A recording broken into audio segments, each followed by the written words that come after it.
This chain guard seems to have no actual safety switch associated with it. So obviously,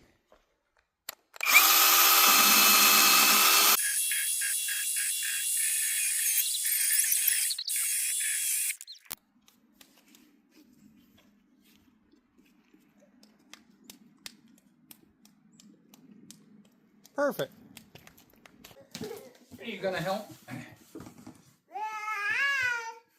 Hi guys, Redneck Computer Geek. Whoop, sorry. Let's try that again. You ready? Hi guys, Redneck Computer Geek here, and this is Jethro. So, I would like to say a big thank you to SEESII. They sent me out a pole saw that's kind of a hand saw on the end of a pole attachment thing in order to try out.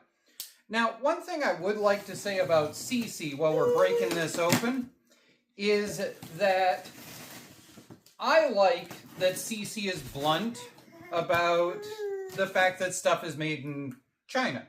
I mean, all of their boxes are blunt. They don't attempt to hide anything. The other thing is, I have used a lot of their products. I have their 600-pound impact that I totally love.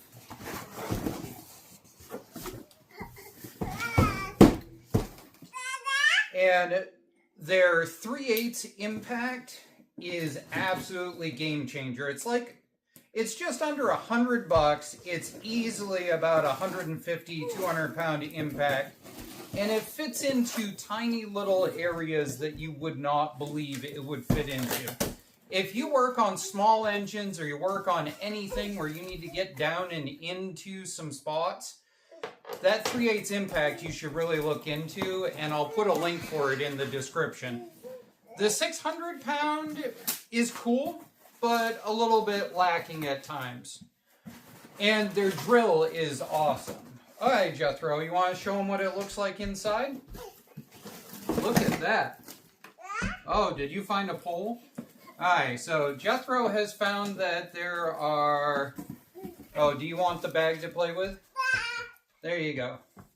All right, so we got one battery, another battery.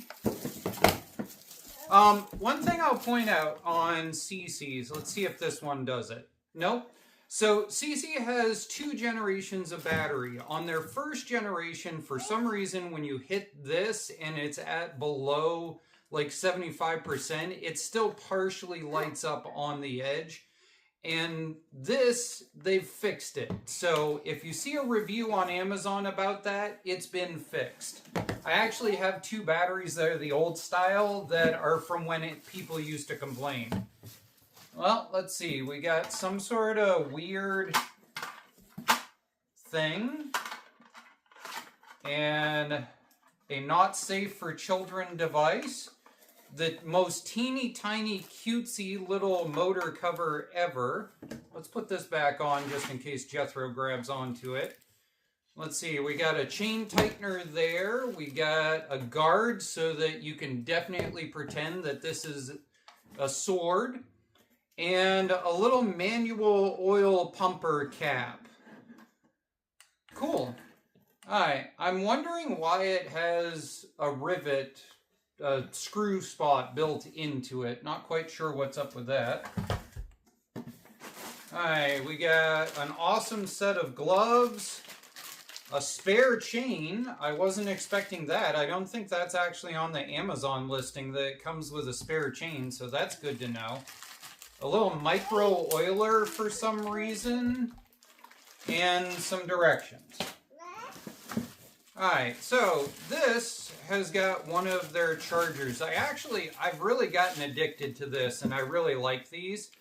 So instead of having a big, giant, bulky charger, they use this style of charger that plugs in like so. So that you can save space on your countertop, and I like that. Oh, Jethro, that's what that is for. Okay, let's take this out. We'll set this over here. And I managed to land that on a kid's toy, so now we're going to hear some stupid things. Alright, Jethro, can I see that? I think that goes right there.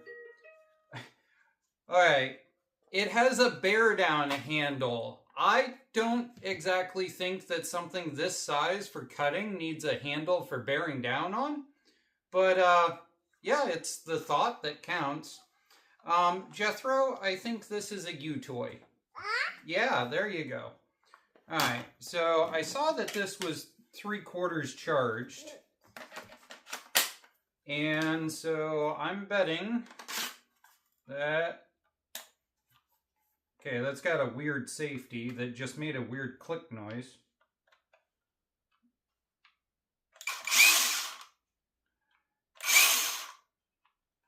Okay, so interesting. I have seen this complaint about this style of saw in the past, so let's show you it. The safety is ambidextrous. So I've got it in my left hand, I've got it in my right hand, but you have to actually hold your thumb into the safety sideways, and it takes a significant amount of pressure to do it. Oh, Jethro, you trying to help? Okay, so you go ahead and try it. Let's hold up. Just because you're that smart, let's put this on here. Okay, now you can try and put that back in. All right, let's take a look at the extension. So we've got the usual flip down and extend. The hell was that?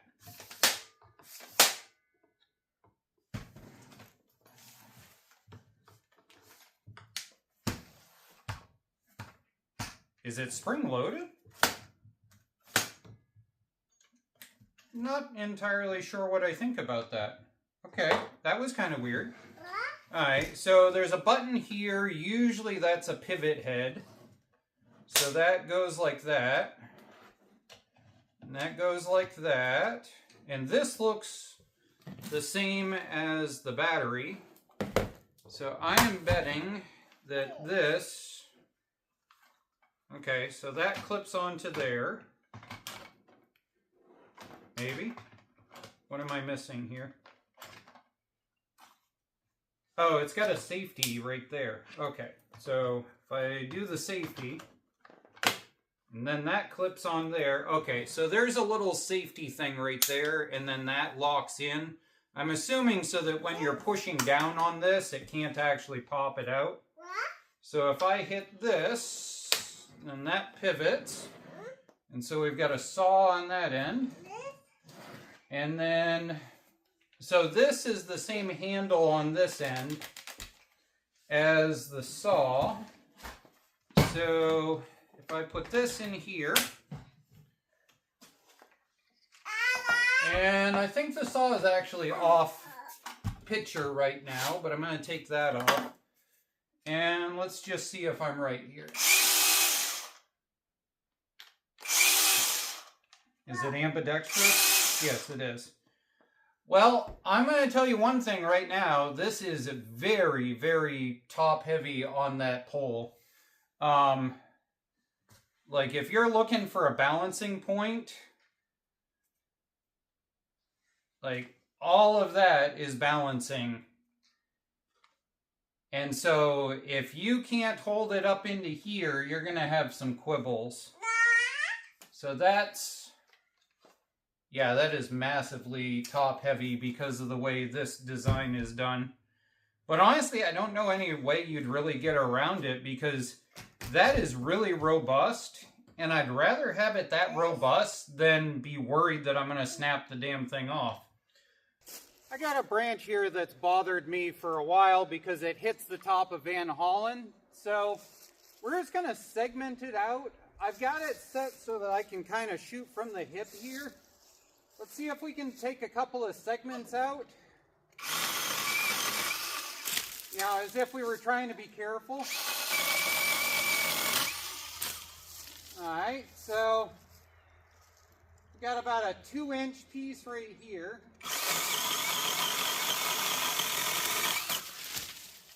Okay. Now, we all know that we wouldn't be careful and we would just cut the whole damn thing. So we're going to go back up here next to the tree. It's probably a solid 5 inches thick.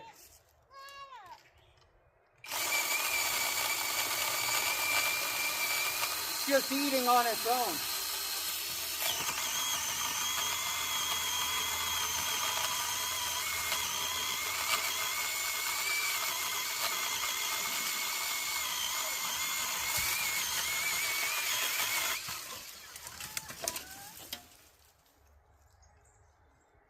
I can see the chain came loose big time from here.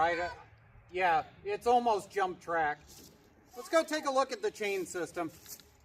As you can see, that loosened up drastically. And that's probably just the fact the chain stretched as it was going. Now this looks like it goes that way. Is that correct? Yeah, let's see what the inside of this looks like. Oh, the screw's just really, really long on that.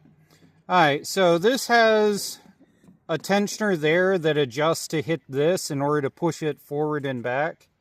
So I'm betting we can actually slide it just like that. Alright, so let's get this back in track. Oh, Jethro, don't jump and shake my whole work area. Alright, let's get the pumpkin out of here. Adorable. I'm sure Jethro will find a reason to play with that later. Alright, let's put this back on, and we're not going to move the tensioner at all. We're going to see if it'll just plop back on. Okay. Don't know what's going on with this right here. It looks as if it should be in front of it, but then it doesn't look like it lines up if you put it in front of it. Now, it definitely goes behind... Okay, it definitely goes behind the saber handle. And why does that feel like it's all tightened, but it's not? What am I messing up here? What am I doing wrong?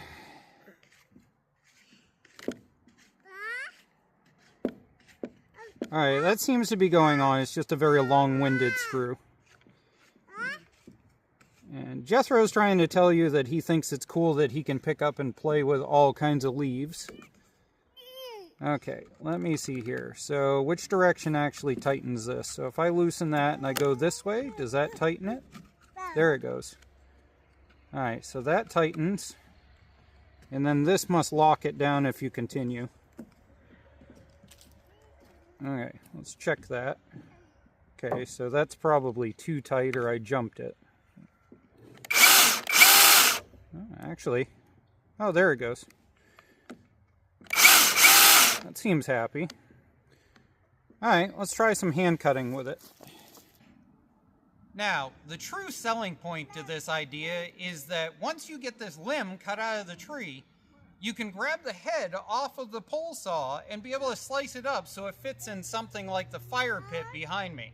So let's see if we can do that. Let's see if we can segment this down into, like, say, 2-foot chunks in order to go and have a fall fire and the last of the s'mores of the season.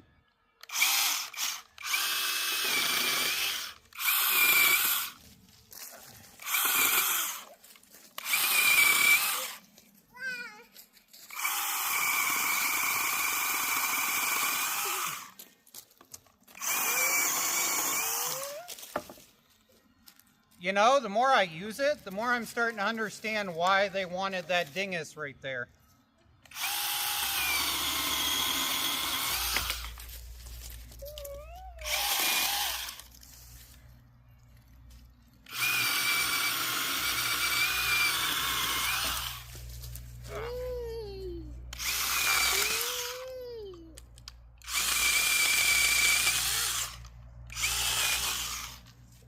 This thing is both very fun and very dangerous.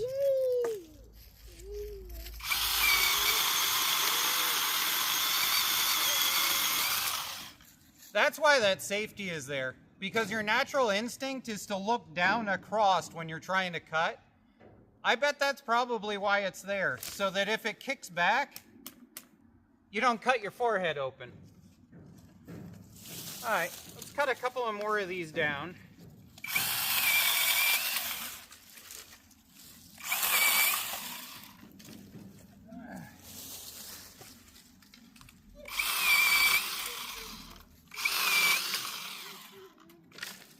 Here we go. That's a pretty cool little toy.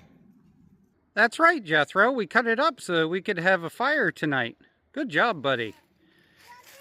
All right, let's talk about this thing. I think that the pros outweigh the cons, and I really like this idea. Is it, you know, top heavy when it's in the pole saw mode? Yes.